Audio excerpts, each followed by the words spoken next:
ઈરાનના પરમાણુ પ્રોગ્રામ સિવાય અમેરિકા અને ઈરાનની વચ્ચે વિવાદનું એક કારણ હોર્મુઝની ખાડી પણ છે.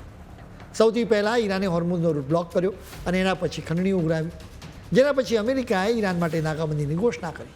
એટલે કે ઈરાનના બંદરો તરફ જતા કે આવતા જહાજોને રોકવાની વાત કહી હતી. જેના પછી ચીને અમેરિકાને ચેતવણી આપી કે હોર્મુઝમાં નાકાબંધી કરવાનો વિચાર જ ન કરતા. ચીને ચોખ્ખી વાત કરી કે ઈરાન સાથેના ચીનના સંબંધોમાં દખલ ન કરતા. તમે આ ધમકીની અસર જુઓ. ચીન સાથે કનેક્શન ધરાવતું એક ટેન્કર હોર્મુઝથી પસાર થઈ ગયું, જેના પર અમેરિકાએ પ્રતિબંધો પણ મૂક્યા હતા.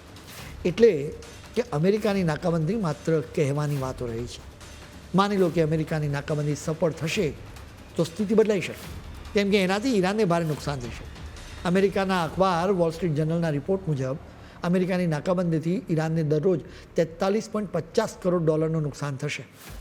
આપણે ભારતીય રૂપિયામાં જો કન્વર્ટ કરીએ ને તો આ રકમ 4081 કરોડ રૂપિયા થાય. માત્ર નિકાસ બંધ થવાથી $27.60 કરોડ નુકસાન થશે. એટલે હવે આ યુદ્ધમાં બધો જ દારોમદાર હોર્મુઝ પર ખરેખર કોનું રાજ રહેશે ને એના પર ટકેલો છે. જો અમેરિકા નાકાબંધી કરવામાં સફળ થશે તો ઈરાન અને ચીન બંને અકળાઈ ઉઠે.